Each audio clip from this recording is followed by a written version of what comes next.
What's going on, everybody? Welcome back to the show, and today we're doing something a little bit different because we still have Josh in town. Figured we'd do more than just one video, and we have the Hornet and the Grezzo out here, and I think this is going to be a fun conversation for us to have because we are going to talk about whether or not motorcycles, they lost their way. Are these old ones really better than the new ones? I think we're both pretty much in the camp. Yeah, older is better. Yeah, I think I'm in that camp as well. I don't know. I just bought a brand new motorcycle, which I love as well. So I don't know. I've got lots to think about. We've both had old bikes. We've both had new bikes, but there's just something about the classics. They're the classics for a reason. So let's hit the road and just have a nice conversation about motorcycles and shoot for a few minutes.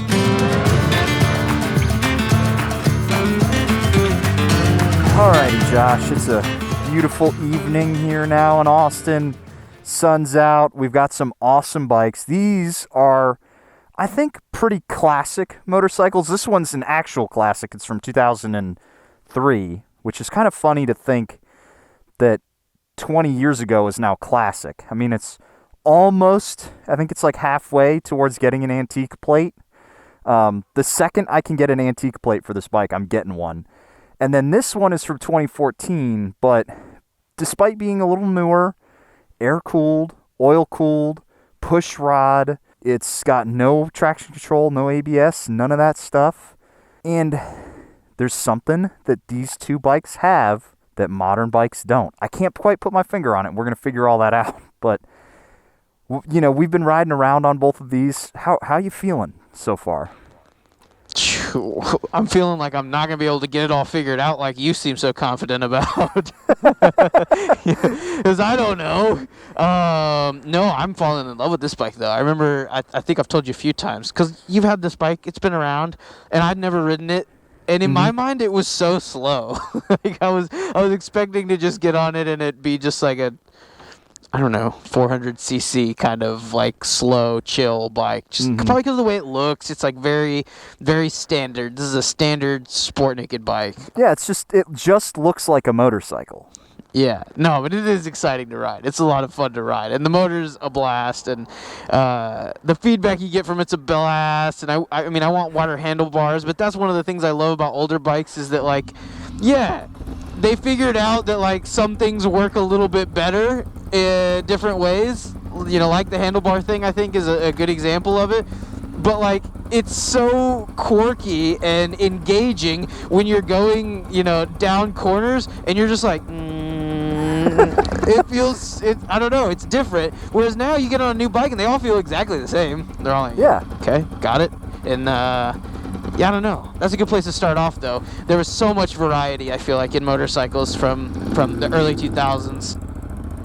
Yeah, I think one of the things that, like, let's start here. Let's start with your GSX-8S. So we were just talking a little off camera, but we'll reiterate it for the folks at home, that the GSX-8S, it's basically the newest motorcycle to ever motorcycle right now. I mean, there'll be some newer bikes that are being sold in 2024, but it's about the newest bike out there. It was designed for the model year 2023. It was released in 2023, and there's no other componentry on that motorcycle that you're seeing in other places. Absolutely. Nowadays, it just feels like there's something missing to me. When I rode the GSX-8S, I was like, yeah, it's a great bike. It handles great. It's fun. I like the sound. But if I'm honest, I haven't really thought about that motorcycle since I got off it. You know what you've got me thinking, and I don't know if I've actually had this thought before, but what's changed so much between now and then is not necessarily the motorcycles, but it's the capabilities of computers. That has changed in such a dramatic way in this time span that we're talking about, that now there are so many things that computers can do way better than we could ever hope to do with our wrists and our brake fingers and our, you know, our operation of the motorcycle. And manufacturers rely on that a lot because they're like, yeah, you're not going to tame this 220 horsepower motorcycle on a racetrack, but a computer can totally do it. So we're going to give that to you. And it creates a degree of separation. Yeah, there's definitely that where you feel like there's almost just an almost imperceptible delay between what you tell the bike to do and the bike doing it on modern motorcycles.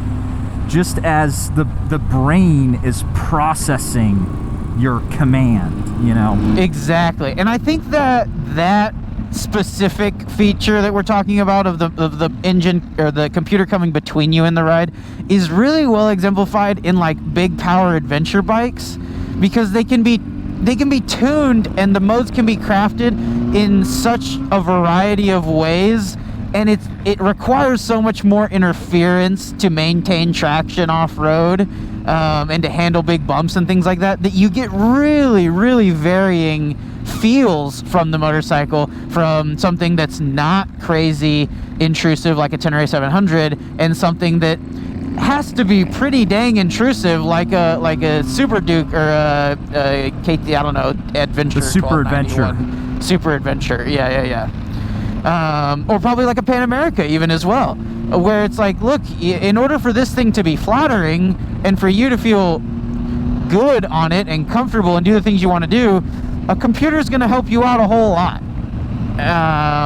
But yeah, again, that degree of separation, once it's gone, especially if you learned on a motorcycle that didn't have any of that, like I learned on a first gen SV650. So when you start to get introduced to that, then you notice it. Because I will say that I think that a lot of people don't notice it, because maybe they go out and their first motorcycle they buy is a Z650 or a Triumph, a Trident 660 or something like that, where it totally has those same effects where there's a computer between you and the motorcycle. But like, if that's your point of reference, then you may not notice it as much, and it may not even bother you. Maybe we're just dinosaurs. I think the biggest thing that the biggest way to experience it is to go ride your modern motorcycle and then just ride one from a few generations back. It would be really great with basically like the SV650, because the GSX-8S is essentially the SV650's successor. Suzuki's still letting the SV exist, but they're not going to be making it for too much longer. Yeah, and they say that, but I don't think so, honestly. But that's probably a different discussion. Yeah, the life and death of the SV650 has been pondered by many for the entire life cycle of that motorcycle. But, if you were to ride the GSX-8S and then go get on not even a first-gen SV, but the first fuel-injected one right before the Gladius, the difference is stark. Yeah, and I have both. I have both of those motorcycles. It's wild how much even little things like the master cylinders, the just budget master cylinders, are infinitely better now, and they require more precision. Because I feel like if we go back even further, because I also have the 1982 GS1100E, and that's before bikes got really good, in my opinion. Like, they still had some work to do. Like, the bikes we're riding right now, it's like, yeah, they improved on them, but like, these things are awesome. You can ride at the limit, like, you can push, you get so much excitement and enjoyment out of the sounds and the feels of them, and you can get feeling really connected with them. But bikes from the 80s, I don't know. Maybe somebody who was, starting to ride in those eras would say I'm crazy, but I don't think that you could get that connected to them, because they couldn't handle bumps in the road as well, and they couldn't handle changes in elevation because they're carbureted. Like, there's so many things that you had to help the bike with, whereas now the bike helps us with everything. And that's such a difference. But no, I'd love to get you on the GS again sometime, now that I have the new carburetors on it, and get your feeling and have this discussion again. and you really map out the changes from like the 80s to where we are today, where bikes are just so fancy and have so much technology. Yeah, I rode the GS a long time ago now, probably about a year to 2 years back, but probably at this point, probably 3 years. It's been a minute since I've ridden that bike. But the biggest thing that I remember on the GS is how much it rode like a Caprice Classic drives. It like wobbled its way down the road. It bounced over everything. It got so upset every time I hit a bump, and if I wanted to stop or if I wanted to go, I needed to tell it about a half a mile before I needed to stop or go. Yes. Now, to be fair, you rode it right when I got it back on the road, and I've since rebuilt the suspension and everything. I'm pretty sure you drove it and there was maybe a thimble's worth of fork oil in the forks, which would kind of explain why you felt that way about it. And it's better. It's definitely better, and it's got a whole new throttle and fuel system, and so it's different. It's definitely different. But you're right that the brakes are not better. I'm hoping to kind of go resto mod direction with it and find a new front end and stuff like that. But again, that's another discussion. You know, actually, if you'll allow me, I'd like to take a second and say if you enjoy these types of discussions, we have a podcast. Absolutely. If you enjoy these sort of long rambling diatribes on the nature of motorcycling and its intersection with, you know, all sorts of other fun stuff, we've got you, me, and Whitney over on Bottom Sprocket. I'll have a link down in the description below. Check us out there. We're on all your podcasting platforms. Just search Bottom Sprocket. And, you know, we won't always be right, but we give it our best. And we have a whole lot of fun. And we're just talking about motorcycles. I think the biggest thing that we've lost in terms of like modern motorcycles, where they just all start to feel the same because the computers are all the same, you know? There's so much similarity between a modern leader bike from BMW or Yamaha or Suzuki, because you just can't use them.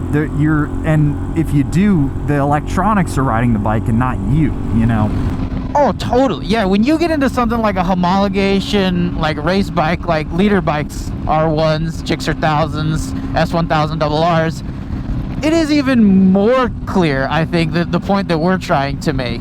And it becomes like the one that you choose is like the one that you associate your identity with more. Either you're a Gixxer squid, or you're like a BMW dad, or you're a Ducatista. And it doesn't matter because the computer's still going to limit you and only give you as much as the road and the tire can handle. But and don't let me diminish like those bikes. They're awesome, and they definitely have their differences. The cross-plane engine in the Yamaha is a blast and a very cool sound and feel. But like, yeah, they're not that different. They're so similar experiences. I wish that I had been around when there were a bunch of V-twin super sport bikes on the road. So let me ask you this, because I think I may have an understanding, but when do you think the best year, like you can just buy from this year to this year and know that your bike's going to be awesome and have fun? Like what is the golden era of motorcycling in your mind? That is such a hard question to answer, and I probably haven't been riding enough to really riding long enough to know that history super well. Because like the same time when the second gen SV650 was out, second gen SV650 is like 2003 or 4 up until like 9 or 10 or something like that, somewhere in there. That's a great time, right? That's when the Hornet is from. That's when a lot of these awesome bikes are from. But not all manufacturers were on similar footing. Like, I would never buy a KTM from that era. So it's hard to just say go to this era and you're gonna have find good motorcycles. But like, you know, some people are, oh goodness, some people are really gonna love sport bikes from the 90s, like the last carbureted sport bikes that you could find. Some people love those motorcycles, and I don't know, other people are gonna hate it. I think if I was going to try to put a range to it, I think that the golden era for modern motorcycling, and by modern I mean, you know, fuel injected bikes mostly. So I would call it 2002 to roughly 2014, actually not roughly, to specifically 2014. And to the beginning is more fluid. I could see some people being like, yeah, the fuel injected Busa from 1999 or whatever is awesome, or the F4i from 2000, which was also fuel injected, I think. There's a lot of bikes that are early on where it's hard to delineate, but 2014 was a paradigm-shifting year in the motorcycling industry. The Super Duke, the 1290, was released.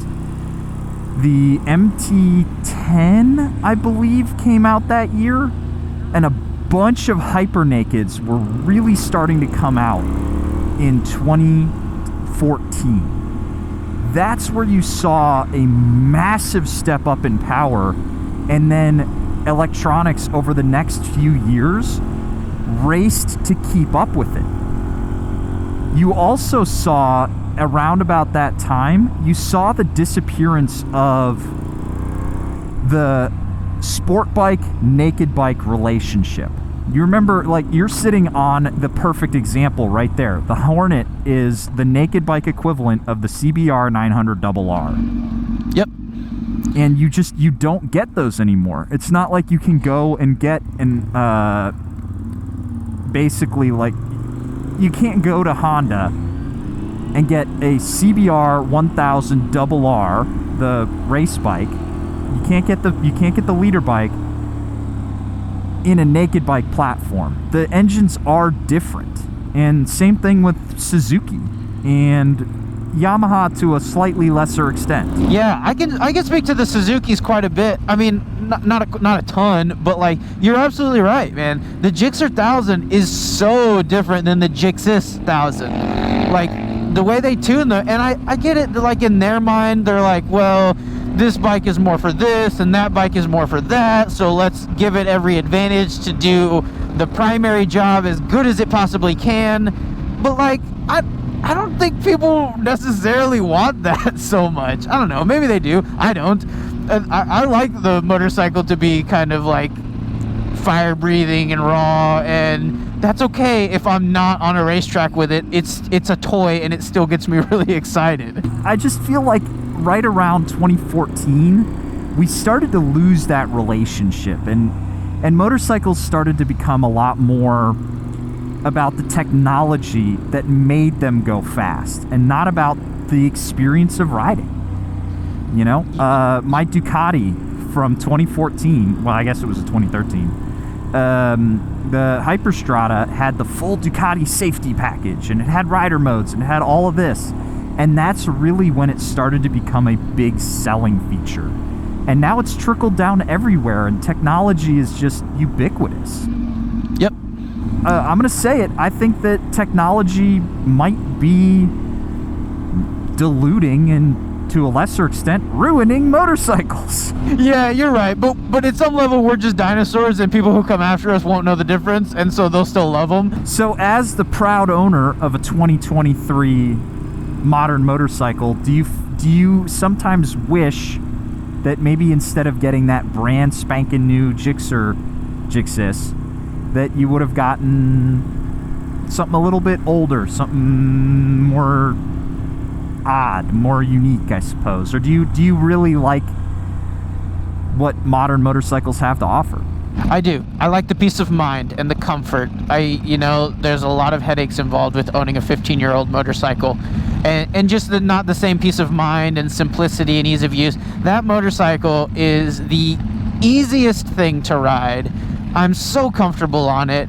I haven't dropped it. I've literally never stalled the motorcycle because it revs the bike for you when you start to let the clutch out. I've never stalled it once. And so that mindlessness, like the ease of operation, is something that creates a level of comfort that you'll probably never experience on a different bike, like an older bike. There's definitely a little bit every now and again when I start the Grezzo, you basically turn it on and then you hit the button and you let go of the starter and it just cycles until it turns on or it doesn't. I haven't had it not turn on, but in the back of my mind, I'm just like, It's a trade-off. But to the point of the video, yes, I do think that older motorcycles have a better chance at wowing you, at giving you something that you maybe weren't anticipating, at really like blowing your mind with stuff. Like the level of excitement, I think, can be higher on a more unique older motorcycle. But it comes with some costs that, like, I'm okay with riding a new motorcycle. It's still very fun if I get to give those costs up sometimes. Well, guys, let us know your thoughts on all of this down below. Are you an adamant rider of modern bikes? Do you prefer modern bikes to the old school ones? Or are you one of those people who prefers riding the old school bikes because of, you know, the smell, the feel, whatever? Let me know down in the comments below. And a big shout out to Josh for hanging out, riding with me all afternoon. It's been fun, man. Woo! This has been a blast. I love getting back on the roads of Austin. Well, whenever you're down, I've got some motorcycles. I got to get you on the F4i when it's done. Spoiler alert, people, if you're watching now, there's an F4i in the garage. It's broken. I'm fixing it.